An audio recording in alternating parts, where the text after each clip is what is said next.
Drilling down into petroleum's impact on life on Earth. Petroleum, also known as crude oil or simply oil, is a fossil fuel that was formed from the remains of ancient marine organisms. Millions of years ago, algae and plants lived in shallow seas. After dying and sinking to the seafloor, the organic material mixed with other sediments was buried. Over millions of years under high pressure and high temperature, the remains of these organisms transformed into what we know today as fossil fuels. Coal, natural gas, and petroleum are all fossil fuels that formed under similar conditions. Today, petroleum is found in vast underground reservoirs where ancient seas were located. Petroleum reservoirs can be found beneath land or the ocean floor. Their crude oil is extracted with giant drilling machines. Crude oil is usually black or dark brown, but can also be yellowish, reddish, tan, or even greenish. Variations in color indicate the distinct chemical compositions of different supplies of crude oil. Petroleum is used to make gasoline, an important product in our everyday lives. It is also processed and part of thousands of different items, including tires, refrigerators, life jackets, and anesthetics. When petroleum products such as gasoline are burned for energy, they release toxic gases and high amounts of carbon dioxide, a greenhouse gas. Carbon helps regulate the Earth's atmospheric temperature, and adding to the natural balance by burning fossil fuels adversely affects our climate. There are huge quantities of petroleum found under Earth's surface and in tar pits that bubble to the surface. However, petroleum, like coal and natural gas, is a non-renewable source of energy. It took millions of years for it to form, and when it is extracted and consumed, there is no way for us to replace it. Oil supplies will run out. Eventually, the world will reach, quote, peak oil, or its highest production level. Some experts predict peak oil could come as soon as 2050. Finding alternatives to petroleum is crucial to global energy use and is the focus of many industries. The formation of petroleum.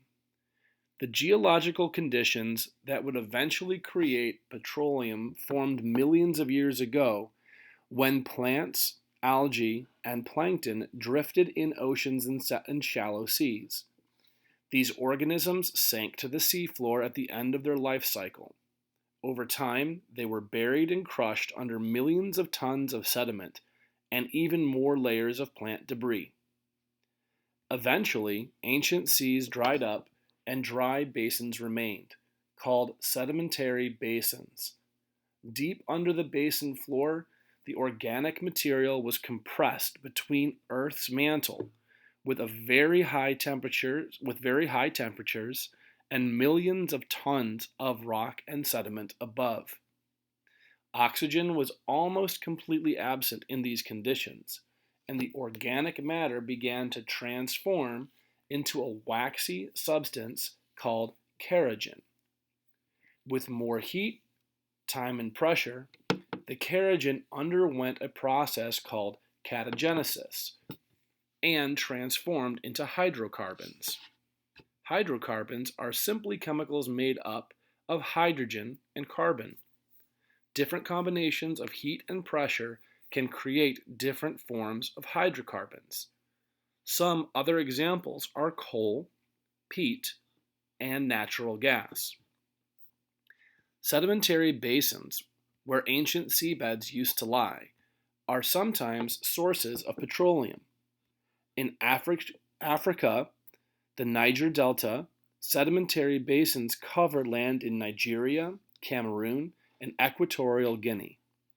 More than 500 oil deposits have been discovered in the massive Niger Delta basin, and they comprise one of the most productive oil fields in Africa. Chemistry and classification of crude oil. The gasoline we use to fuel our cars, the synthetic fabrics for our backpacks and shoes, and the thousands of different useful products made from petroleum come in forms that are consistent and reliable. However, the crude oil from which these items are produced is neither consistent nor uniform. Chemistry. Crude oil is composed of hydrocarbons, which are mainly hydrogen, about 13% by weight, and carbon, about 85%. Other elements such as nitrogen, about 0.05%, sulfur, 0.05%, oxygen, 1%, and metals such as iron, nickel, and copper, less than 0.1%, can also be mixed in with hydrocarbons in small amounts. The way molecules are organized in the hydrocarbon is a result of the original composition of the algae, plants, or plankton from millions of years ago. The amount of heat and pressure the plants were exposed to also contributes to the variations that are found in hydrocarbons and crude oil. Due to this variation, crude oil that is pumped from the ground can consist of hundreds of different petroleum compounds. Light oils can contain up to 97% hydrocarbons, where heavier oils and bitumens contain only 50% hydrocarbons and larger quantities of other elements. It is almost always necessary to refine crude oil in order to make useful products. Classification. Oil is classified according to three main categories: the geographic location where it is drilled, its sulfur content, and its API gravity, a measure of density. Classification, geography. Oil is drilled all over the world. However, there are three primary sources of crude oil that set reference points for ranking and pricing other oil supplies: Brent Crude West Texas Intermediate, and Dubai and Oman. Brent crude is a mixture that comes from 15 different oil fields between Scotland and Norway in the North Sea. These fields supply oil to most of Europe. West Texas Intermediate, WTI, is a lighter oil which is produced mostly in the U.S. state of Texas. It is, quote, sweet and light, considered very high quality. WTI supplies much of North America with oil. Dubai crude, also known as Fatah or Dubai Oman crude, is a light sour oil that is produced in Dubai, part of the United Arab Emirates. The nearby country of Oman has recently begun producing oil. Dubai and Oman crudes are used as a reference point for pricing Persian Gulf oils that are mostly exported to Asia. The OPEC reference basket is another important oil source. OPEC is the Organization of Petroleum Exporting Countries, founded in 1960 by Iran, Iraq, Kuwait, Saudi Arabia, and Venezuela. Other countries have joined or left the organization from that time. The OPEC reference basket is the average price of petroleum from the OPEC members' countries. Classification: sulfur content. Sulfur is considered an impurity in petroleum. Sulfur in crude oil can corrode metal in refining processes and contribute to air pollution. Petroleum with more than 0.5% sulfur is called sour, while petroleum with less than 0.5% sulfur is sweet. Sweet oil is usually much more valuable than sour because it does not require as much refining and is less harmful to the environment. Classification: API gravity. The American Petroleum Institute, API, is a trade association for businesses in the oil and natural gas industries. The API has established accepted systems of standards for a variety of oil and gas related products, such as gauges, pumps, and drilling machinery. The API has also established several units of measurement. The API unit, for instance, measures gamma radiation in a borehole, a shaft drilled into the ground. API gravity is a measure of the density of petroleum liquid compared to water. If petroleum liquid's API gravity is greater than 10, it is, quote, light, and floats on top of water. If the API gravity is less than 10, it is heavy and sinks in water. Light oils are preferred because they have a higher yield of hydrocarbons. Heavier oils have greater concentrations of metals and sulfur and require more refining.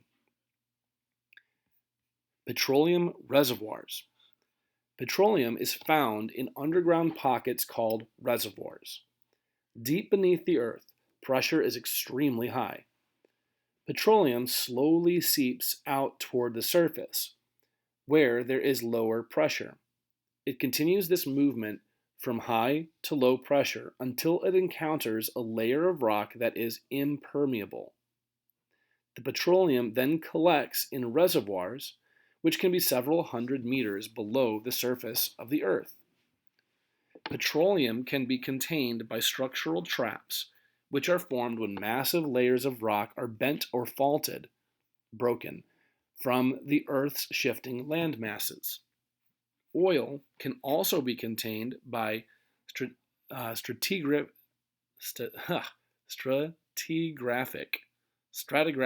traps. Different strata or layers of rock can have different amounts of porosity. Crude oil migrates easily through a layer of sandstone, for instance, but would be trapped beneath a layer of shale.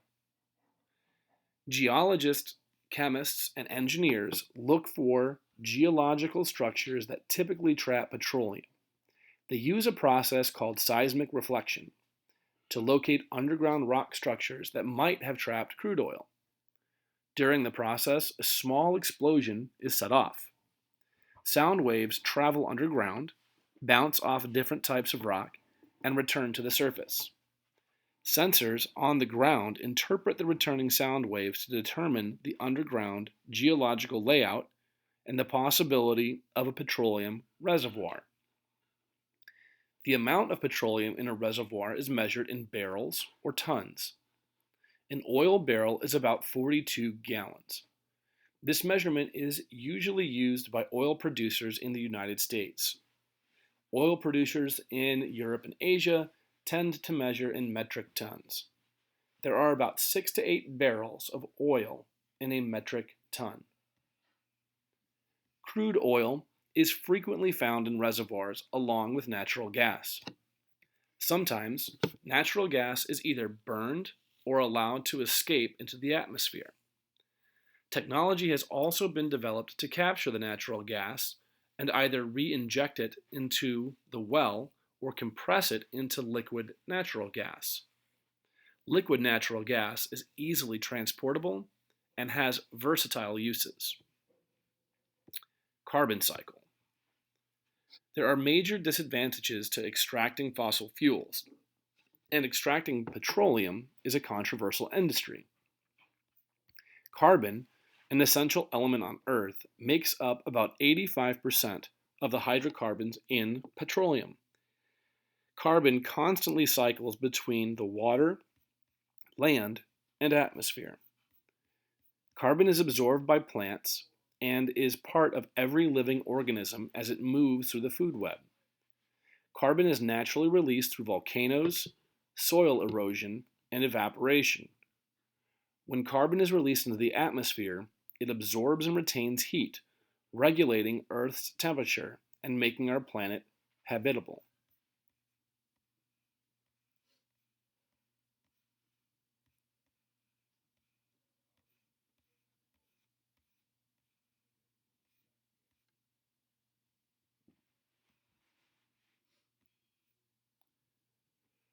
Not all of the carbon on Earth is involved in the carbon cycle above ground.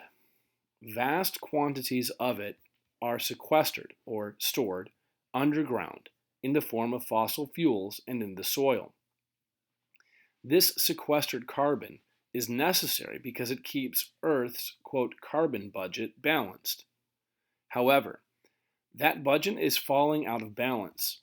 Since the Industrial Revolution, fossil fuels have been aggressively extracted and burned for energy or fuel. This releases the carbon that has been sequestered underground and upsets the carbon budget. This affects the quality of our air, water, and overall climate. The taiga, for example, sequesters vast amounts of carbon in its trees and below the forest floor. Drilling for natural resources not only releases the carbon stored in fossil fuels, but also carbon stored in the forest itself. Combusting gasoline, which is made from petroleum, is particularly harmful to the environment. Every gallon of ethanol-free gas that is combusted in a car's engine releases about 9 kilograms, 20 pounds, of carbon dioxide into the environment. Gasoline is infused with 10% ethanol, releases about 8 kilograms or 17 pounds. Diesel fuel releases about 10 kilograms, 22 pounds, of carbon dioxide, while biodiesel with 10% biofuel emits about 9 kilograms or 20 pounds. Gasoline and diesel also directly pollute the atmosphere. They emit toxic compounds and particulates, including formaldehyde and benzene. People and petroleum. Oil is a major component of modern civilization. In developing countries, access to affordable energy can empower citizens to lead higher quality of life. Petroleum provides transportation fuel, is a part of many chemicals and medicines, and is used to make critical items such as heart valves, contact lenses, and bandages. Oil reserves attract outside investment and are important for improving countries' overall economy. However, in some countries, having access to oil can lead a government to be less democratic, a situation nicknamed petrodictatorship. Russia, Nigeria, and Iran have all been accused of petro-authoritarianism regimes. Peak oil.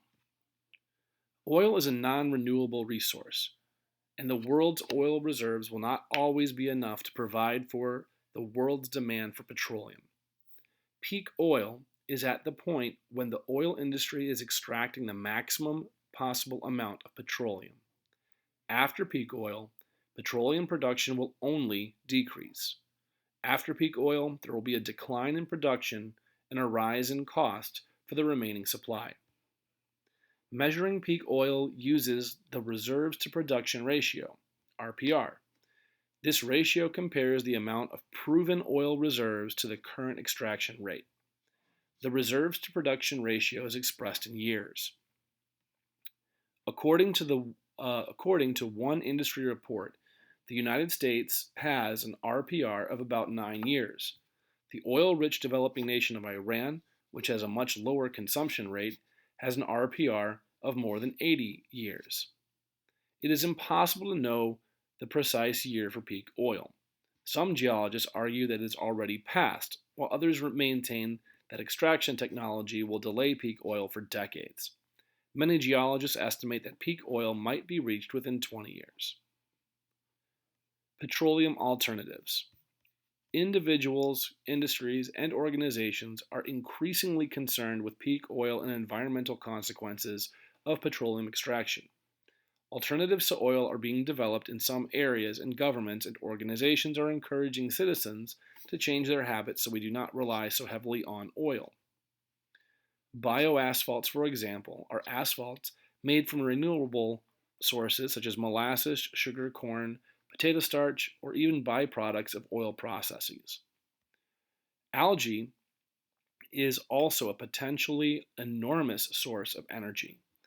Algae oil, so-called green crude, can be converted into a biofuel.